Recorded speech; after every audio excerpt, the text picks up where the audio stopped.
नहीं किशोर, मैं अब तुमसे और दूर नहीं रह सकती, मुझे तुम्हारे साथ जीना है।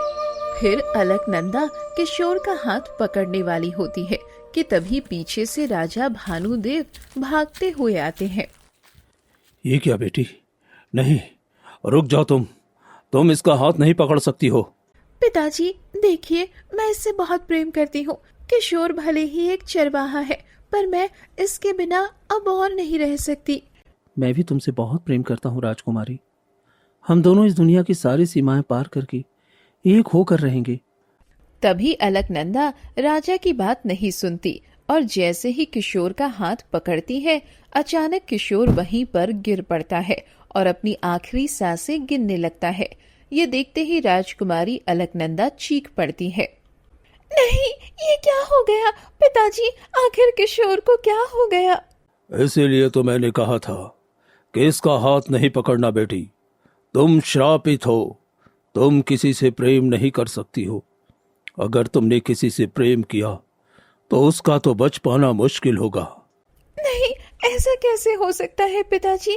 मैंने कभी किसी के साथ कुछ भी गलत नहीं किया, फिर आखिर मैं श्रापित कैसे हो सकती हूँ?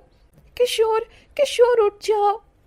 अलकनंदा वहीं बैठकर फूट फूट कर रोने लगती है।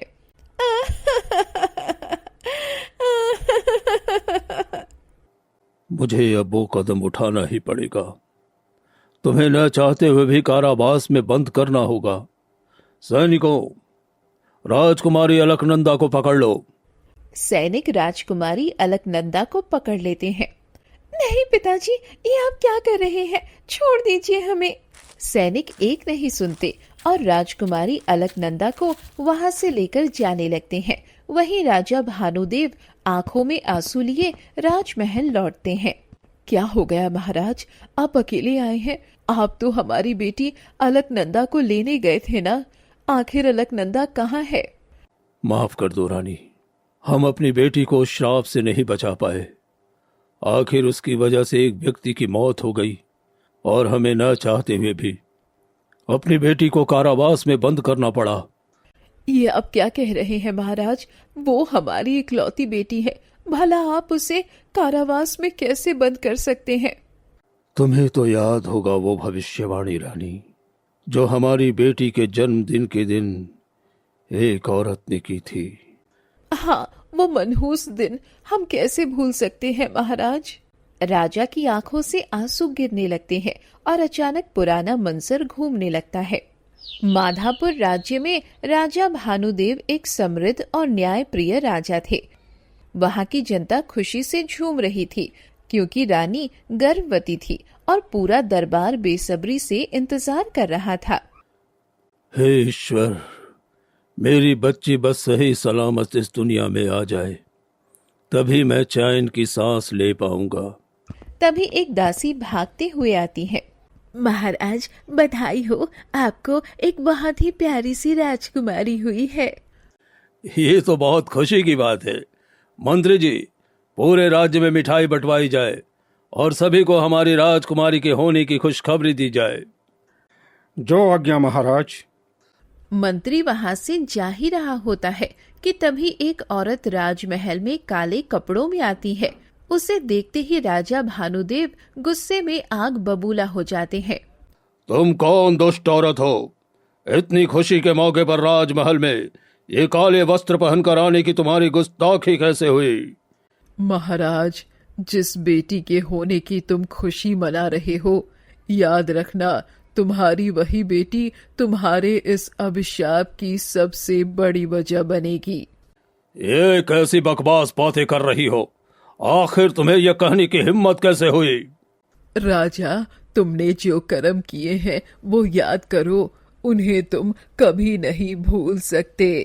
ये बात सुनते ही महाराज के माथे से पसीना टपकने लगता है।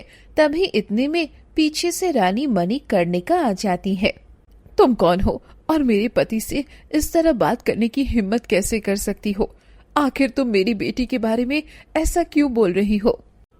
महारानी, आपकी बेटी अभिशापित है। वो जिस किसी से भी प्रेम करेगी वो कभी जीवित नहीं रह सकता, यही इसकी किस्मत है। दुष्ट औरत, तुमने मेरी बेटी के बारे में इतनी गलत भविष्यवाणी की है, अब तुम्हें इसकी कीमत चुकानी पड़ेगी। सैनिकों, इसे ले जाकर कारावास में बंद कर दो। ये कोई पागल औरत है जो ऐसी बातें कर रही है। आप मुझे कहीं भी बंद कर दीजिए महाराज, लेकिन जो हकीकत है वो नहीं बदल सकती। मंडा जोर जोर से हंसने लगती है। उसकी हंसी सुनकर राजा अंदर से डर से कांपने लगते हैं। सैनिक मंडा को ले जाकर काल कोठरी में बंद कर देते हैं। कुछ वक्त बीतता है। राजा भानुदेव अपनी बेटी को लेकर परेशान बैठे रहते हैं। कहीं कहीं उस औरत ने जो बोला है वो सच तो नहीं होगा। नहीं, मैं अपनी बेटी को श्रापित नहीं होने दूंगा। तभी दासी भागते हुए आती है। दुहाई हो महाराज, दुहाई हो, अनर्थ हो गया। क्या हो गया? आखिर सब ठीक तो है ना? महाराज, जिस औरत ने राजकुमारी के बारे में गलत भविष्यवाणी की थी और जिसे हमने कारावास में बंद किया था, वो रहस्यमय तरीके से गायब हो चुकी है। उस कारावास में पता नहीं क्या क्या चीजें मिली हैं, जैसे उसने कोई तंत्र विद्या की हो। वहाँ काले कपड़े, बाल और लाल सिंदूर के धागे मिले हैं। वो जरूर कोई रहस्यमयी औरत थी।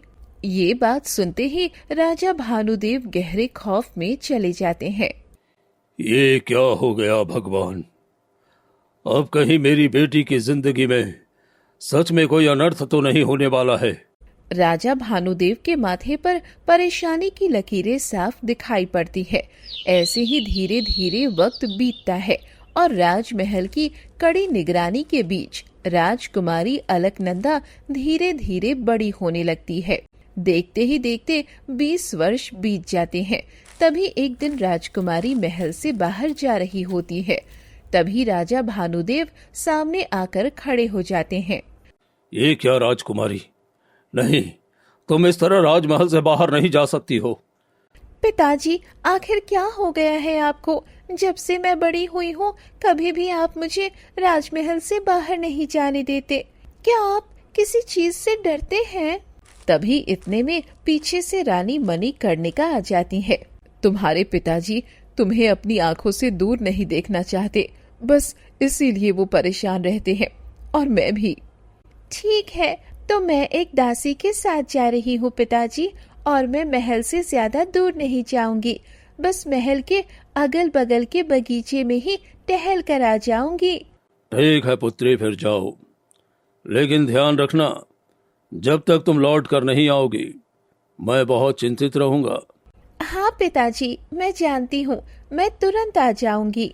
फिर अलकनंदा वहाँ से चली जाती है और एक दासी के साथ घने जंगलों की तरफ जाने लगती है। राजकुमारी, ये हम कहाँ जा रहे हैं? आपने तो कहा था कि महल के बगल वाले बगीचे में ही टहलेंगे। देखो, अगर मैं झूठ न बोलती तो पिताजी हमें कभी महल से बाहर नहीं आने देते, और अगर हमें बाहर आने का मौका मिला ही है तो हम क्यों न आसपास के सभी नदी, तालाब और जंगलों को देखें जो मैंने आज से पहले कभी नहीं देखे हैं। अगर महाराज को पता चल गया तो वो मुझे कड़ी सजा देंगे। देखो, चिंता मत करो, पिताजी को कुछ पता नहीं चलेगा। चलो। इतना कहकर अलकनंदा और दासी वहाँ से निकल पड़ती हैं। तालाब के किनारे अचानक अलकनंदा को एक प्यारी सी मछली दिखाई देती है। अरे वाह, देखो वो मछली, चलो मैं वो मछली पकड़ती हूँ। नहीं राजकुमारी, वहाँ पानी गहरा हो सकता है, आपको कोई खतरा होगा। चलिए हम राजमहल चलते हैं। लेकिन अलकनंदा एक नहीं सुनती और वो तालाब में मछलियाँ पकड़ने लगती है। अचानक उसका पैर गहरे पानी में चला जाता है। कोई है, मुझे बचाओ, मेरे पैर गहरे पानी में जा रहे हैं, कोई तो मेरी मदद करो। तभी किशोर भाग कर आता है और अलकनंदा को उस तालाब से बाहर निकाल लेता है। अलकनंदा जैसे ही किशोर का चेहरा देखती है, वो उसकी सादगी और खूबसूरती पर मोहित होकर उसे देखते रह जाती है। राजकुमारी, आप ठीक तो है ना? आपको इस तरह अकेले तालाब में नहीं जाना चाहिए था। मैं भी यही कहना चाह रही थी। तुम्हारा बहुत बहुत धन्यवाद भाई, तुमने राजकुमारी की जान बचा ली। अब हमें चलना चाहिए राजकुमारी। राजकुमारी अलकनंदा लगातार किशोर को ही देखते रहती है। दासी राजकुमारी का हाथ पकड़कर उन्हें राजमहल में ले जाती है। राजकुमारी घर तो आ जाती है, पर पूरे दिन वो खोई खोई रहती है और आधी रात को वो अपने कक्ष में बेचैन होकर करवटें बदल रही होती है। ये क्या हो रहा है? मैं उसके बारे में इतना सोच क्यों रही हूँ? आखिर मैं उसे जानती भी नहीं, फिर भी उसके चेहरे का वो भोलापन मेरी आंखों में इतना घर कैसे कर गया? अलकनंदा परेशान होती है और अगली सुबह की पहली किरण के साथ वो राजमहल में बिना किसी को बताए महल के पीछे वाले दरवाजे से भागते हुए घने जंगलों की तरफ जाने लगती है। अगर वो कल उस तालाब के पास आया था तो शायद वो आज भी उसी के आसपास होगा। शायद उसकी और मेरी दोबारा मुलाकात हो जाए। तभी उसे एक पेड़ के नीचे किशोर बैठा मिलता है। वो आंखें बंद करके कुछ सोच रहा होता है और उसकी बकरियां सामने चर रही होती हैं। किशोर को इस तरह शांत बैठा देख राजकुमारी अलकनंदा मन ही मन मुस्कुराने लगती है। सच में इसकी सादगी देखो, आंखें बंद किए हुए भी ये कितना मोहक लग रहा है कि मेरा मन करता है मैं घंटों इसे ऐसे ही देखती रहूं। लेकिन नहीं, मुझे इससे बात करनी ही होगी। इतना कहकर अलकनंदा किशोर के पास जाकर बैठ जाती है। किशोर आहट पाकर आंखें खोलता है। राजकुमारी, आप यहाँ? पता नहीं मुझे क्या हो गया है, जब से तुम्हें देखा है मेरे मन में एक अजीब सी बेचैनी रहने लगी है, जैसे कि हम दोनों के बीच कोई गहरा रिश्ता हो गया हो। पर मैं तो एक मामूली सा चरवाहा हूँ राजकुमारी, और आप इस राज्य की राजकुमारी। नहीं नहीं, आपको मेरे पास बैठना भी नहीं चाहिए। नहीं, अगर कल तुमने मेरी जान न बचाई होती तो शायद आज मैं जीवित भी न होती। इसीलिए मेरे लिए वो सब मायने नहीं रखता जितना कि तुम्हारा ये भोलापन। फिर दोनों वहीं घंटों बैठकर बातें करने लगते हैं। ऐसे ही धीरे धीरे वक्त बीतता है और राजकुमारी अलकनंदा किशोर से गहरा प्रेम करने लगती है। एक दिन रोज की तरह वो राजमहल से चोरी छुपे निकल रही होती है कि तभी राजा भानुदेव उसे देख लेते हैं। मैं देख रहा हूँ कि राजकुमारी अलकनंदा कहीं तो जाती हैं। आखिर ये रोज रोज महल से गायब क्यों रहती है? और अभी भी देखो, चोरी छिपी कहीं जाने की कोशिश कर रही है। चलो इसका पीछा करके देखता हूँ। राजा भानुदेव राजकुमारी अलकनंदा का पीछा करने लगते हैं। अलकनंदा फिर उसी तालाब के किनारे जाकर किशोर से बातें करने लगती है। ये दृश्य देखते ही राजा भानुदेव के होश उड़ जाते हैं। नहीं, ऐसा नहीं हो सकता। मेरी बेटी किसी से प्रेम नहीं कर सकती। अगर इसने इसे छू भी दिया तो वो मर जाएगा। मुझे इसके पास जाना ही होगा। राजा भानुदेव परेशान होकर राजकुमारी अलकनंदा के पास जाते हैं। राजा भानुदेव की आंखों से लगातार आंसू गिर रहे हैं। महाराज, तो अब हम क्या करें? हमारी बेटी ने प्रेम किया, ये कोई गुनाह तो नहीं। हमने उसे इतना अनुशासन रखा, लेकिन देखें किस्मत ने जो लिखा हुआ था वही हुआ। आखिर उस औरत ने हमारी बेटी को श्राप क्यों दिया? राजा भानुदेव ये सब सुनकर खौफ के मारे कुछ नहीं कह पाते। तभी अचानक मंत्री भागते हुए आता है। महाराज जल्दी चलिए, वही औरत लौट आई है। कौन लौट आई है? वही जिसने राजकुमारी के जन्मदिन पर उसकी भविष्यवाणी की थी और जो कारावास से रहस्यमय तरीके से गायब हो गई थी। वो आज एक बहुत ही खतरनाक तांत्रिक के वेश में आई है। वो एक तांत्रिक बन गई है महाराज। नहीं, ऐसा नहीं हो सकता। आखिर वो फिर लौट आई। राजा भानुदेव परेशान होकर दरबार में आ जाते हैं। सामने मंडा एक तांत्रिक के वेश में खड़ी है और राजा को देखते ही मुस्कुराने लगती है। देखो राजा, आखिर मैं अपनी सारी सिद्धियां प्राप्त करके लौट ही आई हूँ। अब तुम सबको वनवास में जाकर रहना पड़ेगा, क्योंकि अब इस राज्य की नई रानी मैं बनूंगी। देखो, अपनी जुबान संभाल कर बात करो। इस राज्य का राजा मैं हूँ और यहाँ जितने भी सैनिक हैं सब मेरे आदेश का पालन करेंगे, न कि तुम जैसी एक तांत्रिक का।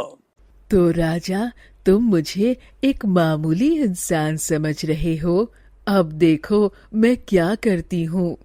इतना कहकर मंडा मंत्र पढ़ने लगती है। देखते ही देखते सभी सैनिक मंडा के पीछे जाकर खड़े हो जाते हैं। तुम सब इस तरह देख क्या रहे हो? जाओ, राजा और रानी को उठाकर सभी वफादार के साथ कारावास में बंद कर दो। सैनिक अपना सिर झुकाकर राजा की तरफ आगे बढ़ जाते हैं और राजा को घेर लेते हैं। ये क्या, तुम सब मेरे सैनिक हो, फिर तुम सब इसके पीछे जाकर क्यों खड़े हो गए? तुम ये ठीक नहीं कर रही हो मंडा, तुम्हें इसकी कीमत चुकानी पड़ेगी। अब मैं बहुत शक्तिशाली हो चुकी हूँ महाराज, अब मुझे कोई नहीं रोक सकता। इतना कहकर मंडा जोर जोर से हंसने लगती है। वहीं दूसरी तरफ दरवाजे के पीछे खड़ी रानी मणिकर्णिका ये सारा दृश्य और सारी बातें सुन लेती है। नहीं, मुझे राजकुमारी को पहले महल से बाहर निकालना होगा।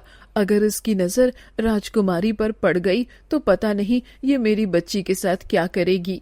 रानी मणिकर्णिका भागकर कारावास में जाती है और अपनी बेटी अलकनंदा को बाहर निकाल देती है। ये क्या माँ, आप मुझे बाहर क्यों निकाल रही हैं? पिताजी ने तो खुद ही मुझे कारावास में बंद करवाया था। मैं एक श्रापित हूँ माँ, मुझे कारावास में ही रहने दीजिए। हाँ बेटी, तुम्हारे पिताजी ने तुम्हें बंद किया था, लेकिन अब वक्त बदल चुका है। वो औरत जिसने भविष्यवाणी की थी वो अब इस राज्य की महारानी बन बैठी है। सैनिक कुछ ही क्षण में मुझे भी पकड़ने आ रहे हैं। उन्होंने तुम्हारे पिताजी को बंदी बना लिया है। तुम चली जाओ और उन लोगों के हाथ कभी मत आना। नहीं माँ, मैं आप लोगों को खतरे में छोड़कर नहीं जा सकती। मैं आप लोगों की मदद करूंगी। देखो, अगर तुम भी यही रह जाओगी तो हमारी मदद कोई नहीं कर पाएगा। इसीलिए तुम बाहर जाकर पहले स्थिति की जानकारी प्राप्त करो, उसके बाद ही तुम हमारी मदद कर पाओगी। अगर इस वक्त उसके सामने आ जाओगी तो वो तुम्हें भी बंदी बना लेगी, फिर तुम कुछ नहीं कर पाओगी। ठीक है माँ, आप मेरा इंतजार करना, मैं बहुत जल्द आप लोगों को छुड़ाने आऊंगी। इतना कहकर रानी मणिकर्णिका राजकुमारी अलकनंदा को तहखाने के एक गुप्त दरवाजे से राजमहल के बाहर निकाल देती है। राजकुमारी अलकनंदा घबराकर पागलों की तरह गांव की तरफ भागने लगती है। हे भगवान, अब मैं कहाँ जाऊं? मैं तो यहाँ किसी को जानती भी नहीं, लेकिन अगर मैं रुकी तो वो लोग मुझे भी पकड़ लेंगे। मुझे भागना ही होगा। राजकुमारी अलकनंदा घने जंगलों से होकर जा रही होती है। तभी एक गांव वाले ब्रह्मानंद की नजर राजकुमारी पर पड़ जाती है। अरे, इसके गले में इतने सारे कीमती जेवर और हाथों में सोने की चूड़ियां, पैरों में सोने की पायल, ये तो राजकुमारी है, वो भी अकेले, बिना किसी पहरेदार के। चलो चलो, इसके सारे जेवर ले लेता हूँ, तब तो हमारी जिंदगी ही बदल जाएगी, फिर चोरी करने की कोई जरूरत नहीं पड़ेगी। इतना कहते हुए ब्रह्मानंद भागते हुए राजकुमारी अलकनंदा के पास आकर खड़ा हो जाता है। मेरी मदद कर दीजिए, मेरे माता पिता और पूरा राज्य खतरे में है। अरे राजकुमारी, तुम भी खतरे में हो। अपने ये सारे सोने के जेवर और ये सोने की पायल चूड़ियां जल्द से निकाल कर मुझे दे दो, वरना मैं तुम्हें नुकसान पहुंचा दूंगा और इस घने जंगलों में फेंक दूंगा, किसी को पता भी नहीं चलेगा। नहीं, ऐसा कुछ मत करना। ठीक है, मैं तुम्हें अपने सारे जेवर दे दूंगी। इतना कहकर राजकुमारी अलकनंदा अपने सारे जेवर उतारकर ब्रह्मानंद के हाथ में रख देती है। अब बस मुझे जाने दो, मुझे कुछ मत करना। अरे ब्रह्मानंद, तो कितना पागल है रे।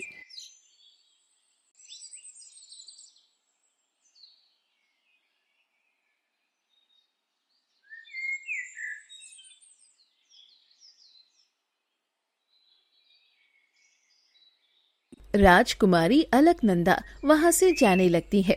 तभी ब्रह्मानंद उसे पकड़ लेता है।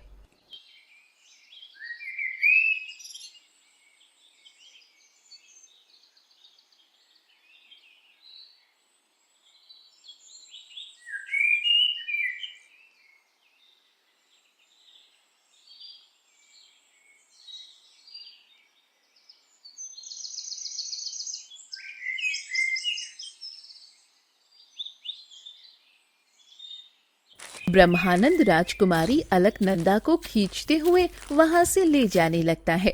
राजकुमारी की चीख दूर खड़ा कबीर सुन लेता है।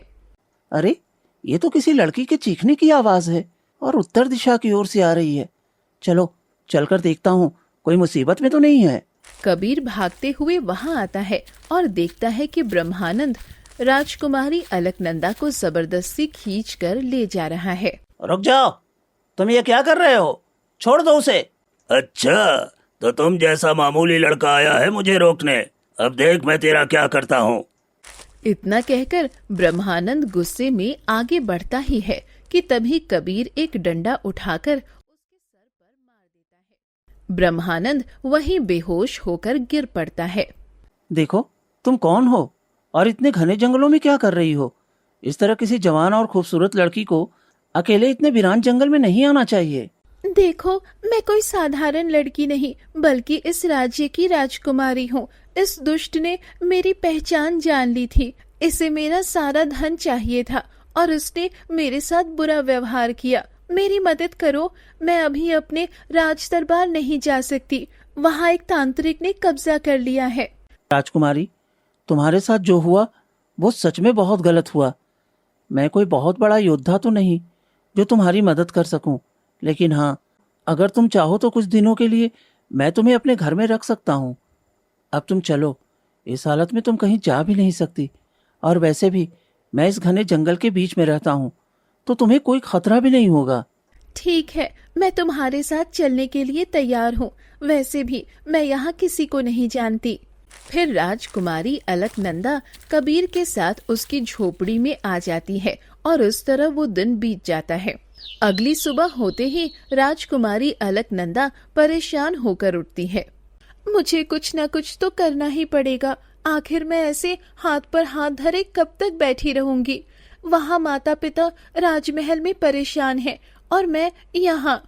अलकनंदा परेशान हो ही रही होती है कि तभी कबीर उसके लिए ताजे फल तोड़ कर ले आता है। राजकुमारी अलकनंदा, लगता है कल से तुमने कुछ भी नहीं खाया है, इसलिए देखो, मैं तुम्हारे लिए जंगल से ताजे फल तोड़ कर लाया हूँ, ताकि तुम्हें ताकत मिल सके और तुम उस तांत्रिक से अच्छे से लड़ सको।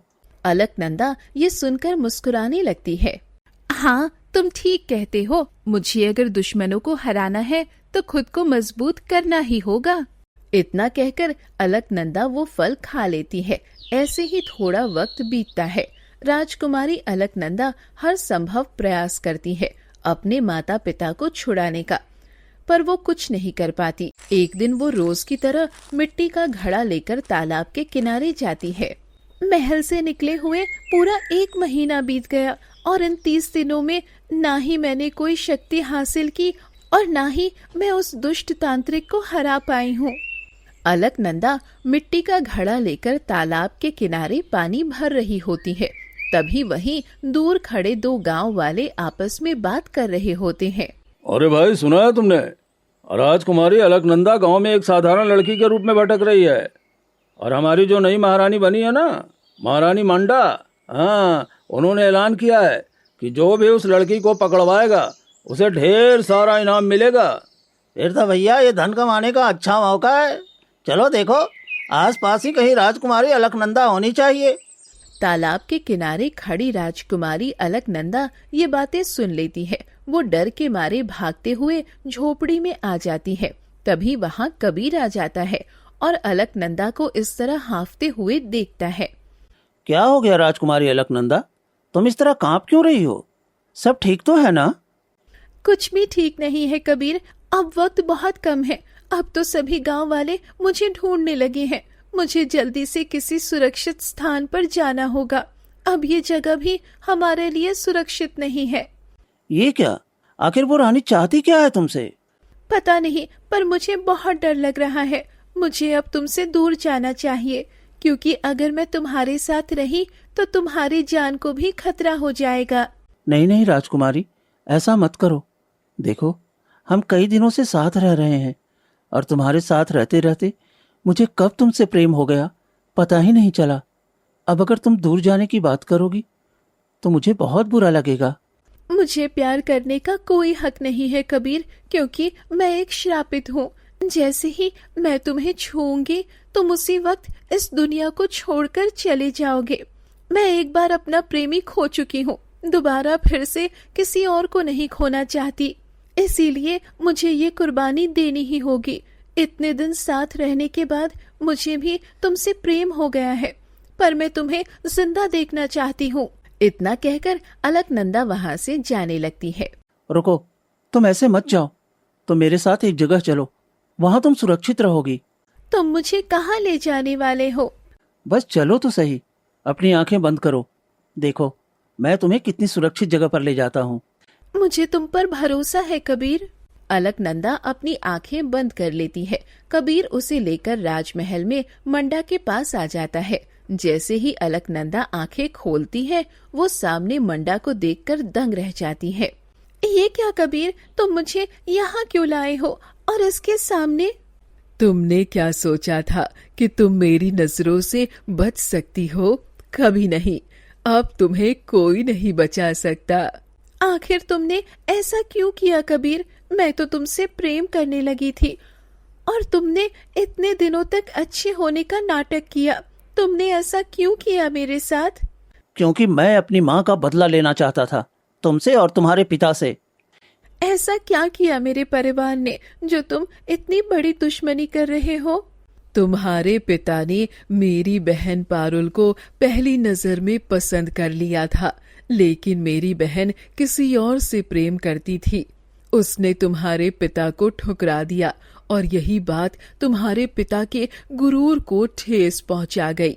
इसीलिए उन्होंने मेरी बहन की शादी वाले दिन ही उसे, उसके होने वाले पति और मेरे पूरे परिवार को बेरहमी से खत्म कर दिया था। उसकी कीमत तो अब तुम्हें चुकानी ही पड़ेगी। नहीं, ऐसा नहीं हो सकता। मेरे पिताजी ऐसा कभी नहीं कर सकते। मैं झूठ नहीं बोल रही। उस वक्त मैं गर्भवती थी और वैद्य के पास गई हुई थी, क्योंकि मेरे पेट में दर्द था, इसीलिए मैं बच गई। मेरा बेटा तो इस दुनिया में आ गया, लेकिन मेरा पूरा परिवार और मेरी बहन के सपने सब तुम्हारे पिता के अहंकार ने चूर चूर कर दिए।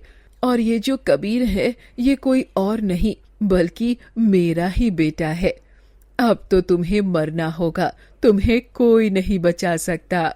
मेरे पिताजी ने जो कुछ भी आपकी बहन और उनके परिवार के साथ किया वो बहुत ही गलत था, पर इसमें मेरी क्या गलती? मैंने तो कुछ नहीं किया, फिर ये सब मेरे साथ क्यों? और मैं तो श्रापित भी हूँ।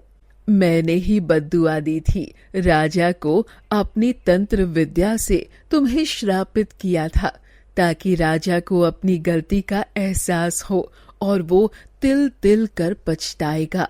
18 वर्षों तक मैंने उसे तड़पाया है और अब देखो वो कारावास में तड़प रहा है। इतना कहकर मंडा मंत्र पढ़ने लगती है और अलकनंदा के चारों तरफ काले घेरे उठने लगते हैं। वहीं दूर खड़ा कबीर ये दृश्य देखकर हंसने के बजाय बेचैन हो उठता है। ये क्या? मुझे तो ये देखकर खुश होना चाहिए कि मेरी माँ का बदला पूरा हो रहा है। मैंने इस दिन के लिए अपनी माँ से 18 वर्षों तक दूर रहकर नाटक किया, और आज जब वो दिन आ गया है तो मुझे इतनी तकलीफ क्यों हो रही है? कहीं मुझे राजकुमारी अलकनंदा से सच में प्रेम तो नहीं हो गया? नहीं, ऐसा नहीं हो सकता। मुझे उससे प्रेम नहीं हो सकता। कबीर अपने आप को समझाने की कोशिश कर रहा होता है कि तभी अलकनंदा की चीख निकल जाती है। कबीर खुद को रोक नहीं पाता और राजकुमारी अलकनंदा के सामने जाकर खड़ा हो जाता है। नहीं माँ, आप इसे छोड़ दीजिए, आप इसे कुछ नहीं कर सकती। ये तुम्हें क्या हो गया है बेटा? ये हमारा शिकार है और तुम हो कि इसके बचाव में खड़े हो। माँ, मुझे माफ कर दीजिए। आपने मुझे इसे अपने प्रेम जाल में फंसाने को कहा था, लेकिन आज इसे तकलीफ में देखकर मुझे एहसास हो रहा है कि मुझे भी इससे प्रेम हो गया है। मैं इससे दूर नहीं रह पा रहा हूँ। माँ, मुझे माफ कर दो। माँ, मुझे माफ कर दो।